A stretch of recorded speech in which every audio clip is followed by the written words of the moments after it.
What's going on, beautiful people? Welcome back to the Value TV show. I am Jamel Jackson, your relationship mechanic. This is the show where you get tools to build and have healthy relationships. That's right, tools to build and have healthy relationships. I am sitting here with the amazing, the most wonderful, the most beautiful Casey. Well, thank you. Yeah, so what is it that you do? I do a lot of different things, but right now I'd like to say I'm a serial entrepreneur.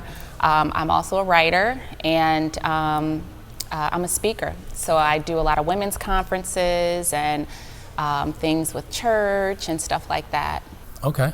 So I see you got the book, you got the notepad. Oh my God, I am so ready to go, you guys. Like, I'm ready. This is the episode where we have a guest on and they come and ask me several questions related to relationships. Before we even get into that, how was your weekend? My weekend was wonderful. It was relaxing. I didn't do too much. I sat home yesterday with the kids, watched a little bit of TV, cooked some food. It was different. Usually I'm working, and this weekend I didn't, so it was pretty good. You got kids? I do. How many kids? 4. You got 4 kids? And a granddaughter. Don't forget the grandkid. How old are your kids? 24, 22, 18, and my son is 11. Wow. Okay, now, Yes. can I just ask? Because they say Sure. don't ask women. Oh my God, no, go ahead, ask. Okay, how old are you? 41. 41 years I am old. 41, yes. Black don't crack in the streets. It does not. It really doesn't. They say it don't crack unless you smoking crack, though. I mean, if I was smoking crack, it'd be cracked up. I'd be all jacked up. Wow. Thank God for Jesus. What do you do to maintain? To be really, really honest with you, I was young when I had my kids, and I do believe that had something to do with it, because it's like when you're young and you have kids, you kind of like snap back. However, I've always been very active, you know, not worked out all the time, but always have done something to keep myself together. But God's grace, let's talk about that. Thank God I don't look like what I've been through, but God's grace and just keeping myself just at peace, you know, not a lot of stress, prayer. Honestly, you know, people say it all the time, like, how did you stay looking so good for so long? And I mean, I really, really have to just say, like, God had a lot to do with that. He didn't allow me to fall and, you know, let a lot of ugly things turn me, you know, to be different, I guess. But yeah, a little moisturizer, skincare, good water, and eating good too. Yeah. Yeah. Okay, so is the Miss Amazing Casey out here dating? I am, and I'm not a good dater. I'm kind of just getting on the dating scene. Yeah. Like maybe 3-4 months ago. So yeah, it's a little different. So since you've got the book, Yes. how do you feel about the book? I love it. I feel like it is something that we need, honestly, because for women like myself, and I guess guys too, I can't speak on everybody, but for me, I'm not really a good dater. I mean, I feel like I'm more of a relationship person, and I am. I'm a relationship girl. I really have not spent too much time like dating or anything like that. It's like almost like, okay, we're, you know, seeing each other, we're hanging out. I like you like me, you love God. Okay, okay, you're my boyfriend now then. You know, like not really like that, but I mean, like honestly, I'm a relationship girl. I value relationship. I'm a very loyal person, so if I'm connected with someone, you know, I'm like, okay, let's see how this goes, you know, and if it's great, it's great, and if it's not, then it's not. Yeah. You know, so yeah. So you got this notebook over here. I do. And it looks like you got like I got 2 pages. SAT questions over there. Yes, I have questions for you. So let's hear what we got in the notebook. Okay. So, I mean, I was going to start somewhere else, but I mean, I think that it's super duper important for us to remember that like everyone has their own perception of relationship. In your book, you spoke about value, and that really stuck out to me. You said something to the lines of, and I do have it highlighted, but something to the lines of when two valuable people will find each other. I think that's what it was. That kind of stuck out to me, but the thing is, when I think about like dating recently, and I feel like I've, you know, found value in someone else and they found value in me, what happens when like it's like the perfect thing, you feel like you found this perfect person, And those values, you know, you feel like they value you, you value them. What about when that is just like, just one day everything's great and the next day it's like, we can't do this?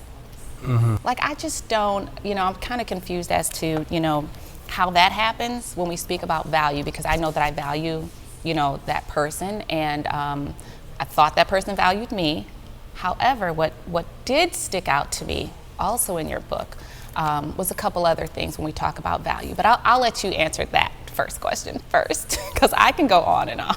Okay, and any of, I guess, in the relationship, I don't know if it's current or past that you're talking about, but were you guys intimate? Yes. Okay, did you feel like the value of you left after?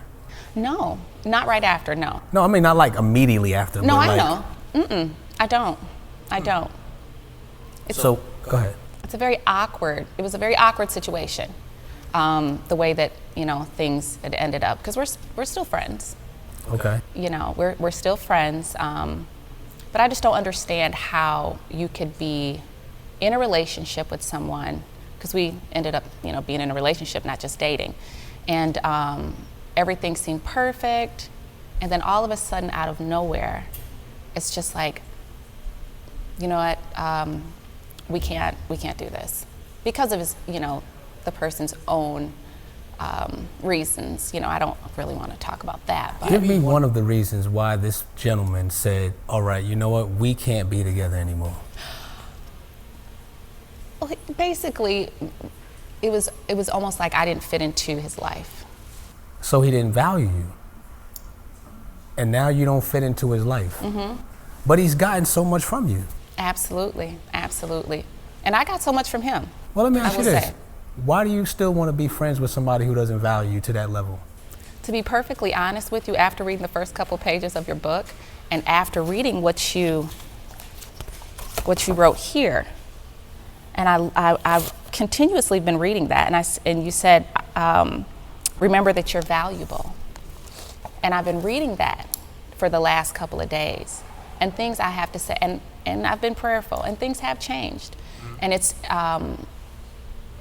as far as the way that I feel like that, the pain that I felt before is gone. And I recognize that, you know what, he didn't fit into my life either. And he didn't value who I was. Maybe the thought of, or maybe, you know, he did at first. However, it's just interesting because he and I have remained friends. It's just, I don't understand how something that seemed like it was so good could just take a turn like that. Yeah. You know? Well, you know what? Here, let me say this, because, and I want to retract my statement of why are you friends with him, because there's a level of intimacy that you guys have that I'm unaware of. So being friends with the person may not be a bad thing for you. However, it was good, but sometimes there's good things that come in our life, but then God has greater things. Yes, I believe you know? that. So although you guys had an intimate relationship, although you guys spent time together, laughed together, enjoyed each other's company, he valued you at some point, you valued him at some point, and you probably still value him as a human, you know, as a person. Sure. But in the grand scheme of things, we have to look and say, okay, God, well, what are you doing in the midst of this? Absolutely. Outside of the practical perspective that we have and natural perspective that we have, okay, yeah, I went through this in this relationship, I had this challenge, had this hurdle, was with this guy, he left, what's going on, there's confusion settling in, and now the spiritual component is like, hey God, what are you doing with me, with this situation? Is this for me? Maybe this is not for me. It was great while it lasted. Maybe you have something better for me. Oh, I totally believe that. You know, and when we can settle our hearts in that, it's not always easy, because once again, we created some type of friendship. We were growing fond of each other. You know, it's not easy to just be like, all right, it's all over and boom.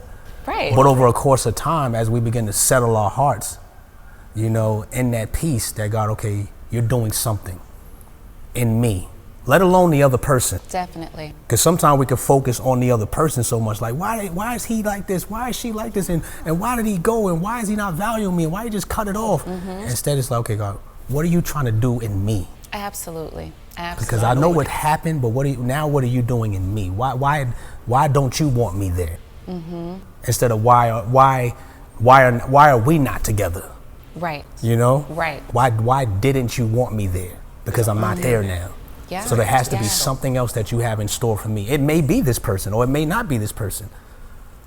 But I'm not saying you're doing this, but a lot of times, men and women, we sometimes try to force the relationship. Yeah. Or force friendship. Sure. Like, yeah, let me just slowly, maybe if I be his friend and stick around for a while, maybe he'll see the value in me. Sure. If people don't see the value in you when they're with you, it's going to be very difficult to see. People usually see the value when they leave. Absolutely. Or when you're not there. Yeah. Oh my God, I had such a valuable person. Yeah. You know? And I said this, I think we were talking about this, a lot of times we like the idea of the relationship, but we don't like the commitment, the work, and the responsibility that comes with it. Exactly. We like the idea. He may have liked the idea of valuing you. Sure. But then leaves. And the thing about an idea, like I said, somebody will come and get that idea and say, oh, I value you. Oh, they definitely will. You know? They definitely will. And I want to also say that what I've learned in this is that I wouldn't say that he didn't value me. I would say that,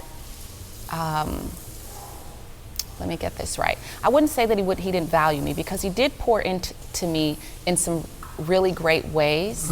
And I know that was very genuine, you know? So I will say that. Again, I think that I know that God does everything for a reason. Sometimes in relationships, I feel that just because we meet someone and they're a great, great person and, you know, things don't work out, we start to think, well, what was wrong with me? Like, because I don't fit into, to this person's life, or whatever the case may be, because everyone is in different stages of their lives, and maybe I don't fit into that person's life, long term, and they do value me and my friendship and, things like that, because I know my value and I know that I've poured into them in multiple ways. However, what I have learned is that just like he says that I did not fit into his life at this time, I had to think about it.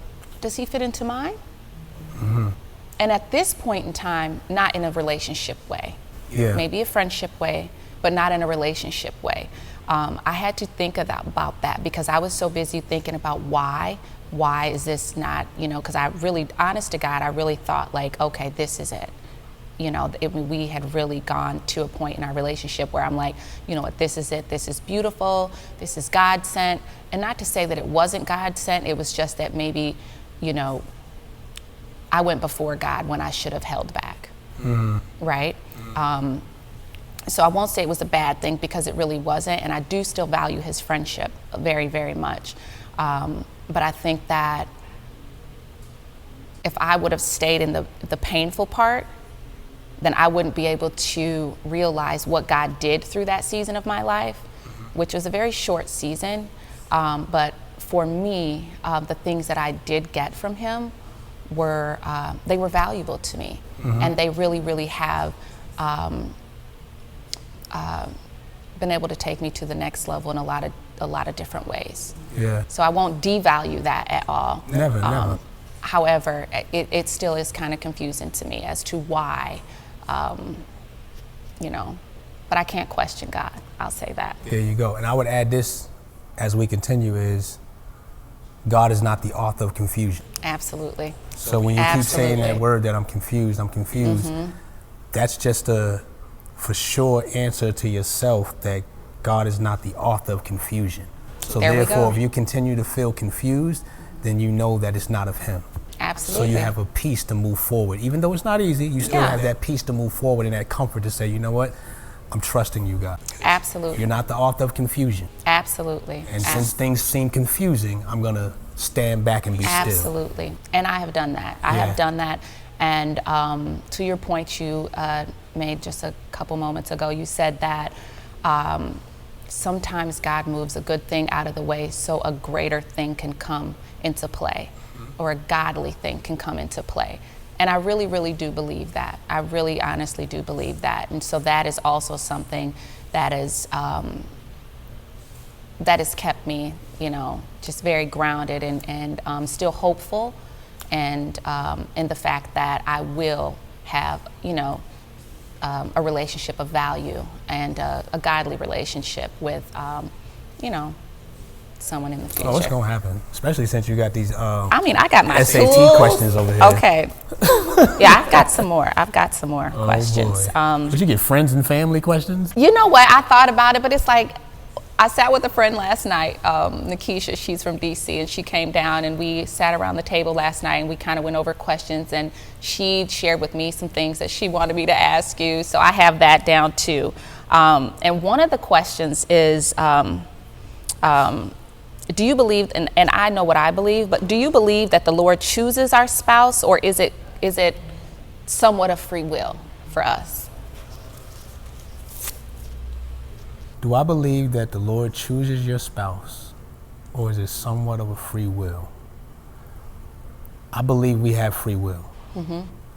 I believe He will present people to us. How do we know if that is the person that He desires to have in our life? This goes into a form of, can we hear?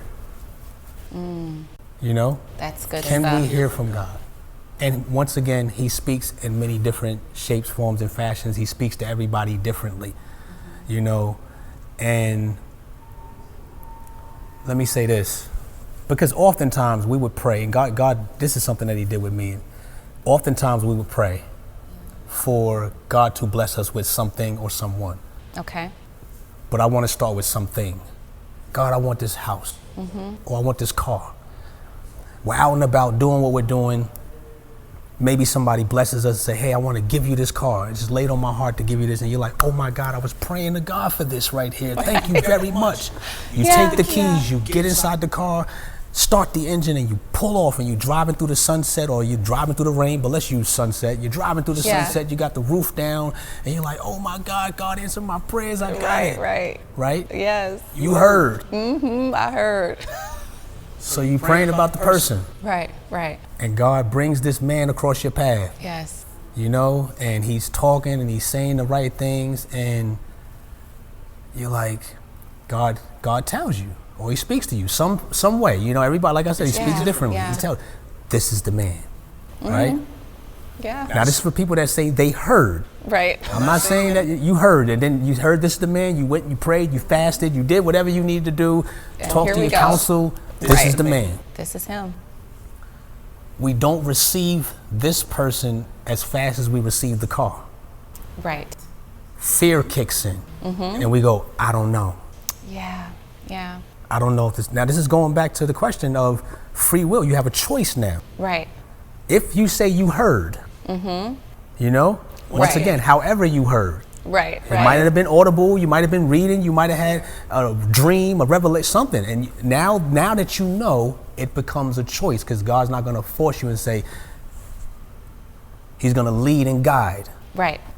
Now it's a matter of, what am I going to do with the choice? I know this is the person. What am I going to do? And since we have that free will to choose, because He's not going to make you choose this man. Sure.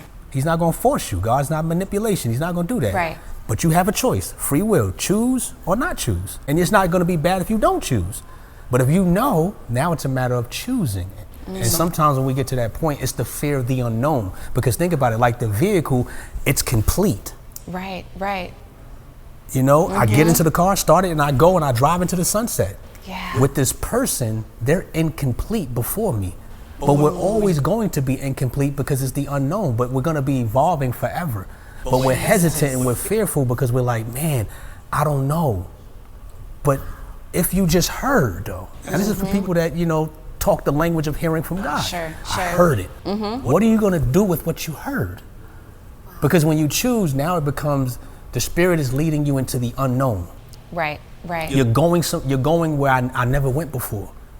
It's your body that's like, I don't know about this. I'm not sure. What did you just hear?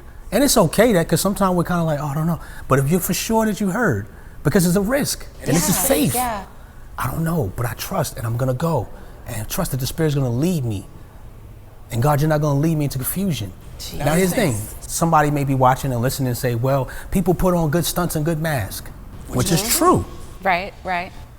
My thing is, I always say this, I'm never in fear of that, because as I'm walking toward the light, if you're wearing a mask or a facade or whatever the case may be, as I'm moving toward the light and you're journeying with me, it's only so long before you can keep journeying with me for the light exposes your mask. Wow. Or exposes your craftiness or whatever it may be, your manipulative ways.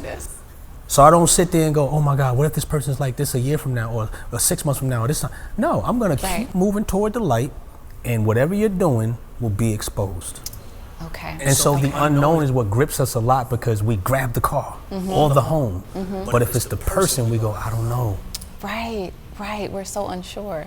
Yeah. But even if let's say we make the choice and we say, okay, I'm choosing this man. Yeah. I trust that I heard. I choose this man, and we begin to have our journey through life. Yes. Now we're having conversations about core values, how we resolve conflict, how we're going to handle finances. Yeah. We're having relationship questions, you know? And as we're moving forward, we move forward and we're trusting that God's leading us. Yes. If we're both on that same page and have a mutual agreement. Yes. And we just keep going Yeah. into this unknown. Because say you're with them for 6 months. 6 months later, they're going to be somebody else. Right, right. 2 years later, Right. they're going to be somebody else. Hopefully for the better. Yes. 5 years later, I don't know who you're going to be. But I'm trusting as I go into the unknown. With faith, it's a risk. Yes, it is. But, It is. And God dealt with me with that, because I'm quick to grab the keys to the car. But he's like, Jamel, you trust me for material, but not with your heart. Yeah, And once again, I could understand. He's like, because it's the unknown. exactly. The car's complete. Yeah. There's nothing else to figure out. Like it's right there. You It's see right it. there. I started it. I get to go. Yeah. The person's incomplete. It's this incomplete unknown. I don't know what's going to happen a year. What if they do this, and what if they do that, and what if this, what if this? Really, it's not even about the person. It's really an internal argument that you're having with the God you said you trust. But I don't trust him with my heart to that extent. And so there's choices laid before me, back to your question. Yes. And it's a will, your will to make the choice, free will. I don't know. Yeah. And it's not a right or wrong answer. You choose, you don't choose, God's still gonna love you. Sure. But we can't say that, well, I prayed for my husband, he ain't never come. Or my wife. Maybe she came or he came, Right. but you just didn't choose the choice to go forward. Right. You know? Yeah, yeah. Did that answer your question? No, it totally answered my question. It did. Now, from a man's perspective, because you know, I do believe that a man finds his wife. I feel like as women, we are wives. Period. We are. However, I do feel like a man finds his wife. But would you say that, like, does a woman know right away? You know what I'm saying? Like, can the woman know right away before the man? Listen, I believe, here's the thing, man. Is that a good question? You know, like, yeah, can the woman know before the man? Like, I'm just wondering. It's not a right or wrong question. Okay. People know what they want. Okay. Okay. I say this a lot. We complicate relationships. We do. Especially overthinkers like me. I believe people know what they want. Yes. You know? Yes. We meet someone, and everybody has a different time frame. And once again, the conversation we're having is for people who desire to be married. Yeah. Yeah, because there's some people that are Absolutely. listening and watching, they like, I don't care about that. Well, that's okay. This is the Value TV show. We highlight marriage. Yeah. People know what they want. The time frame that people discover that, Yeah. these two people meet and say it's 3 months, 6 months, a year. Whenever that person knows, Right. they know. I believe that. And now it's a matter of going back to what we're saying. What are you going to do with what you know? Yes. Because it gets back into, we like the idea. You know, two people meet, we're dating, we're courting, whatever you want to call it. And now it's like, okay, man, I could see her as my girl. And so I believe the gentleman, the guy, should say, hey, you know what? We've been talking for a while. I want to take it to the another level. I see you as my girlfriend. Do you mind being my do you mind being my girlfriend? Everybody may ask different. That's just kind of my little corny way, you know what I mean? Yeah, yeah. Do you mind being my girlfriend? And then she says, yes. You know what I mean? So boom, now girlfriend, boyfriend. Yes. Bae, boo, whatever we want to say. That, yeah. We're walking through life. Time comes again. Man, the guy, I could see her being my fiance. I could see myself marrying her. The woman sees, I could see him as my husband. Sure. They both see, they both know. Now it's a matter of what are we gonna do with what we know? Because once again, it's at the idea phase again. Right. So now it's an idea, and the idea means nothing until it's executed. Sure. So now it's back in the man's court again. Of course, we have a new day and age where people are doing, but you know, all kinds of but it's stuff. back in the man's court. Right. So now, if I see you as my wife, I'm gonna propose to you. Yeah, naturally. I propose to you. Hey, will you marry me? Yeah. You say yes. Boom. We went to another level in our relationship. Right. Now you're my fiance, I'm your fiance. Right. You see what I'm saying? Absolutely. So people know. It's just a matter of what are we going to do with what we know. And here's the thing. I want to say this because even though we know it, I can understand the fear and the being hesitant because we've had setbacks. Sure. We've had people come into our lives that we thought valued us and they didn't value us and they burnt us and they hurt us and they did us wrong, and we had to experience trauma, maybe not even from an intimate relationship, maybe from relatives or from friends or from associates or from the workforce. And now we're looking to go into relationships and all these thoughts and things are in our mind and they're messing with our emotions, and we're like, man, what if he's not the one? I know maybe I'm just cool with him being bae. I did have a desire to be married, now I don't, but I really do. And it's this battle of how do I get past it, you know, like sitting with myself. And I always say people surrounding themselves in the right environment to rebuild, to get your courage back. Sure. You know, and not let the fire burn out. But once you're in there and we know we see and we know, now it's a matter of doing. And once again, even when you do that, it's the fear of the unknown. True. He proposed to me, girl. Oh my God. Yeah. It was exciting in the moment, and then 2 weeks later, you're like, oh my God, he just proposed to me. I'm a fiance. I'm about to be a wife. Hold on. The fear kicks in. I don't know about this. Because it's the unknown. What if he's like, what if this? It's all these what ifs. It's a risk. Yes. Relationships are a risk. But what if it turns out amazing? You know? We start looking at it from a different type of perspective. Oh, yeah. Yeah.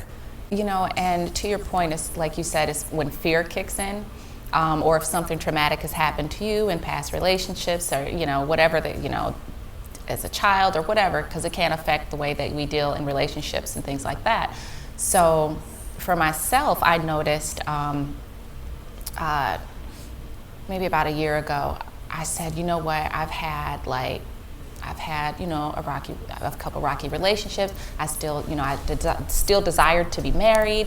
And I swear about 6 months ago, I'm like, you know what, I don't even want to think about marriage. I don't want to think about marriage. I would have the thought, and I feel like this was the enemy, honestly, because I do desire to be married, and God knows that, and I know who I am, and I know what I offer, and how valuable I am. So that fear was kicking in, even though, you know, at that point I hadn't had anyone in my life, but fear was kicking in. I'm like, I don't want to think about marriage. I would have visions of myself, you know, like, in this white dress and, you know, flowers and all, and I would like automatically like flip my focus.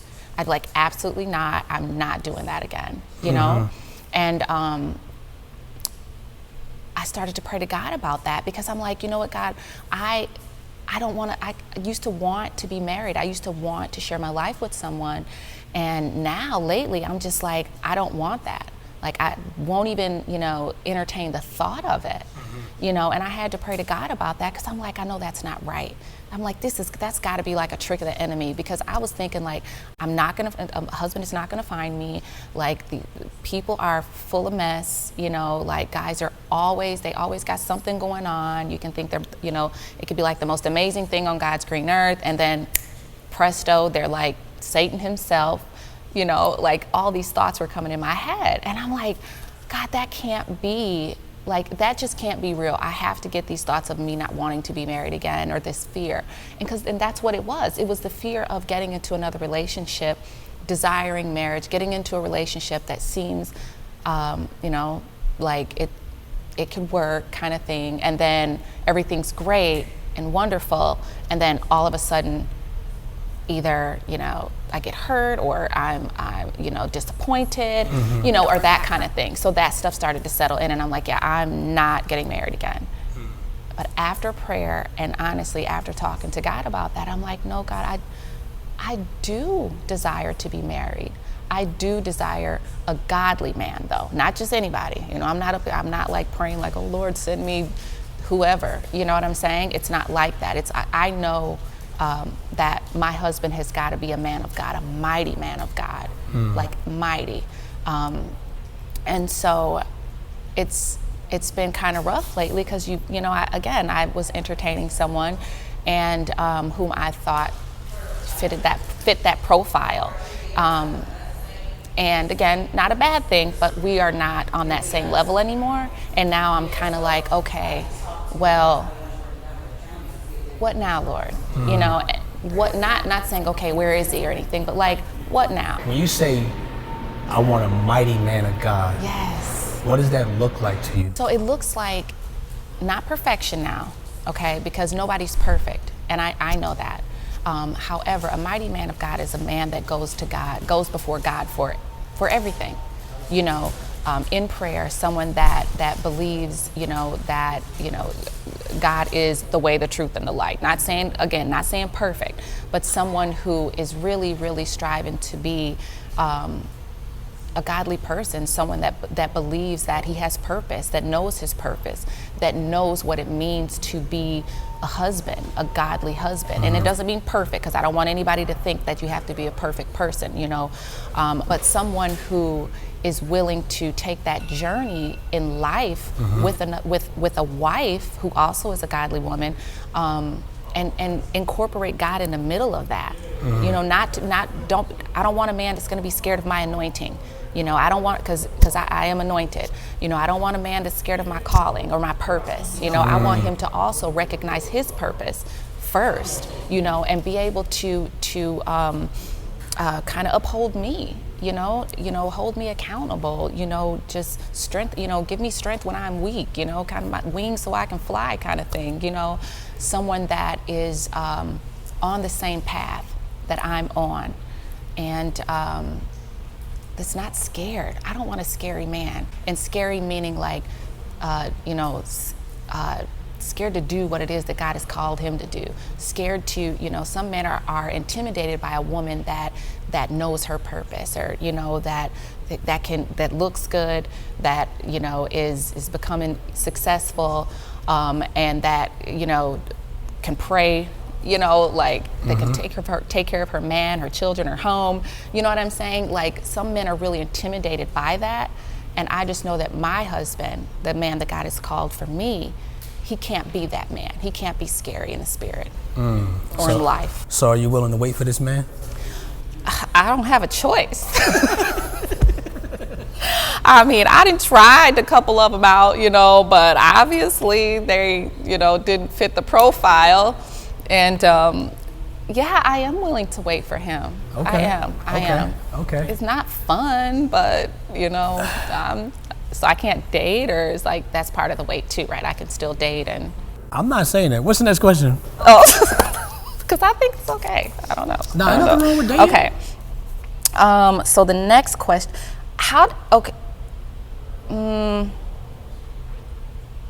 if you're going to be dating, let me just say this before you ask the question. Okay. If you're going to be dating, date with a purpose. Oh, I'm totally dating with a purpose. That's why I'm not dating everybody. I've only dated 2 people. Okay, and so I'm definitely dating with a purpose. I don't just. It's not like any Uncle Sam is coming to me like, hey, you know, you look good. Absolutely not. I'm led by the Spirit. I'm absolutely led by the Spirit. I am not. I don't give my phone number out and do all that weird stuff. If I'm very reserved as far as that goes, because I know how valuable I am. Nice. You know what I'm saying? So it's definitely not that. I'm not running around Atlanta like dating all kinds of people. I refuse. Okay. Okay? Let's just put that out there. Okay. You know. Okay, so how did you prepare for marriage? How did I prepare for marriage? Yeah. Or were you prepared? Because some people, I was married before. Okay. I was married 11 years. Okay. And prior to that, I had a different type of understanding, you know what I mean? It wasn't like I was around people that were teaching me, hey, here are some steps to get married if you ever desire to get married. Sure. You know, at that particular time in that marriage I was in, I had this thought pattern. This was my thought pattern. Okay. I said, God, I desire to be married. Okay. I didn't know deep prayers. I didn't know, my relationship with God was nowhere near where it is now. Sure. I just knew that there was a God that made everything, and I believe it, and I trust him.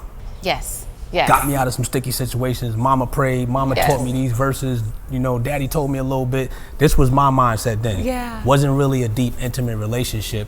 I began to establish a relationship, and I remember I used to go to sleep. This was years ago, right? So I used to go to sleep, and I used to lay down and I'd be like, God, you know what? I really desire to have somebody, really desire to have a wife, help me out. All right, amen. Oh, that was my prayer. And I used to lay down, you know what I mean? Okay. But I remember one time I was out with my friends and I said, you know what? Oh, I had this understanding. It's actually in the book. Okay. Right? So one day I was like, I'm gonna put this all together real quick. I used to go to this park and I used to sit there and have my late night meditation. I'm sitting there in the park and this love like hit my heart. And I was like, man, this love, you know how love feels. Yeah, no, I get it. And I was like, totally this doesn't feel like a mother's love. This doesn't feel like a dad's love. I was like, I wonder if this is that God love that my mom always talks about. Like, because it just overwhelmed me. And I was just sitting there and I was like, man, maybe this is that, because I know how it feels. It's different from, I know what these loves feel like. If my sister loved me, it just hits different. Right. Than my, so, okay, I said, this must be it. And I remember saying, God, the next woman I meet, if they love you, I'm gonna marry them. Wow, okay. Okay. Because I started asking everybody how they felt about God. Sure. I started going around my friends. Not that they needed to be perfect, but I said, yo, man, how do you feel about God? Because I felt this way. If you didn't love the person that created everything, how could you truly love me? Right. Yeah. Okay, you got a long list of questions on there, and I definitely want to get to them. So let me hear another one of them. Okay. So here's a question that is not only on my mind, but it's my mind and a couple other women that I've talked to's mind. You have we all desire we desire to have a successful man. We want a man that is about his business. He's got things going on. We're about our business. So it's like, okay, this is great. How come when you run into a successful man, he wants to get married, he wants a family, or he would like to merge his family. He wants a godly woman. He doesn't want, a floozy, That's not what he's looking for. And it's like he tells you you're everything he's ever wanted and, sent by God. And then all of a sudden you find out he's still chasing like I don't even know what you want to call them. The women that you're just, want a man for his money. The women that, ask for everything under the sun. Women that want you to go buy them a new Birkin bag. Women that are just, you know what I'm saying? That their main focus in life is to get a successful man for his money and what they can give to. I don't understand. Yeah. When they have what it is that they say that they're looking for right in front of their face, what are they doing? I don't get it. I think we really need to start defining what a man is. Because just because you're grown and you're strong, or maybe you're not that, maybe it's not a physique, it doesn't make you a man. You still have a lot of men you still have a lot of boys in men's bodies. Okay, that's a good one. Yeah. So they're running around and they want to still be a boy. I want this godly woman here, and I want 5 other people over here. Yeah. Boys do that. You know what I'm saying? And it doesn't. And just because you're 60, just because you're 35, 45, 55, 65, 75, doesn't make you a man.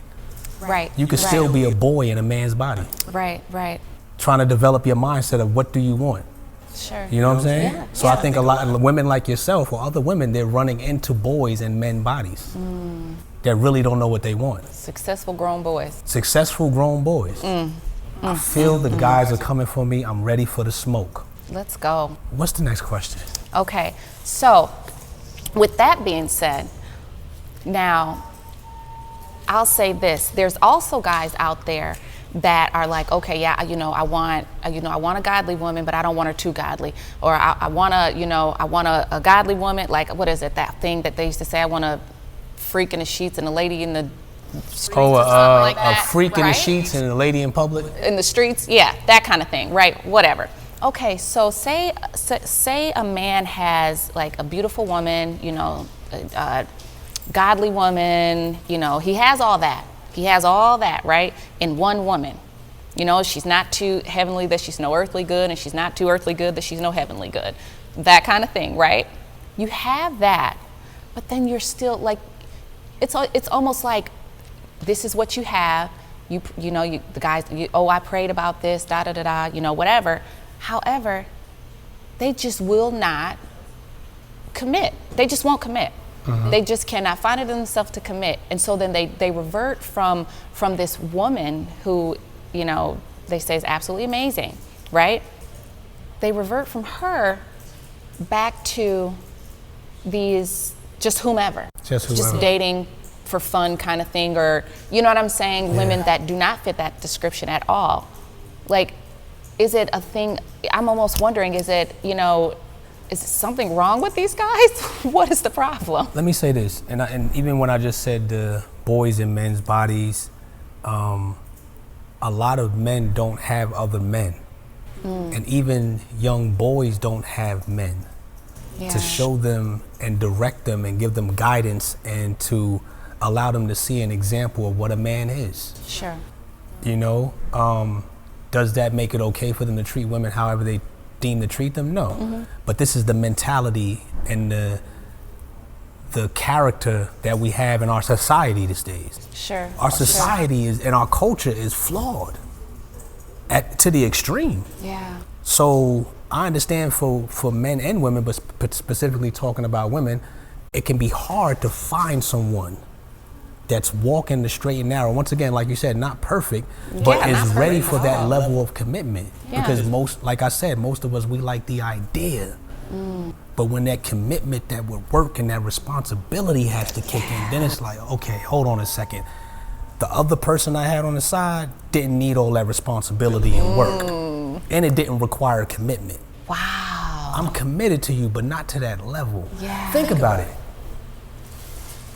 Wow. Let me paint this picture, right? Say this is the ring, and the ring doesn't equal commitment. It's the belief in the heart that equals the commitment. Absolutely. So, but what happens is, and I can understand it, when, say the man is going to propose to the woman, sure, and he says, man, okay, I see her as my wife, and when he gets down on his knee, some men, not all men, okay, and even the woman, but the man, he's looking at her, and this is where the commitment level sometimes is shaky, where people don't even want to end up in that position.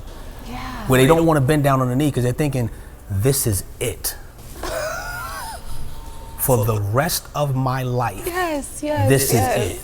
Let alone if they even did it, but they play that scenario out in their head and they go, yeah, we're going to get married, just give me some time. Or even the woman, but let's just say the man, I'm going to give it some time. Because when I do that, then it's like, this is it. Wow. When really, if this is what you desire, and this is what you value, and this is who you love, and this is who you say is the godly woman that God sent you, then it's okay. You should be okay with this being it. Sure. But think about that. Now it's like, this is it forever. And really, it may be looks, or it may be sexual. Like this is it.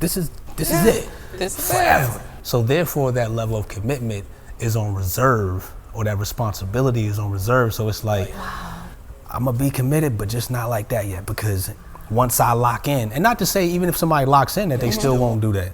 Sure, but once I lock in, then it's like, this is it. So it's like, let me have Jane, Judy, and such over here, and not really put all my eggs in one basket. Wow, that's terrible. Yeah. Man, Casey. Wow. This has been healthy. I hope I did justice by the questions that you asked. You did. You really did. And the book. I'm glad you're being blessed by the book. This Real book talk, is, man. honest to God, it's been such a blessing to me. Yeah. I mean, and I haven't been able to get through the whole thing because I've only had it for a couple of days, but just some of the things that I've read in here, and I mean, again, I've highlighted some things, you know, valuable people attract people of value. That just really stuck out to me, you know, and again, it has helped me through some things this past weekend as it pertains to some situations in my life. So I'm excited. I'm excited about what God is doing through you to help us, men and women, us women really, I mean, men need it too, but we really, really need it. Sometimes I feel like, you know, there's some serious explaining that needs to happen. Yeah. So this book, I mean, I recommend that everyone goes and gets it, purchase it, however they need to purchase it, and really, really dive in deep because it's helped me and I'm not even all the way through it yet. So Awesome. yeah. Well, there you have it, beautiful people, the Value TV show. If you're single, dating, married, and you're looking to have tools to build and have a healthy relationship, tune into the Value TV show. We're over and out of here. Peace.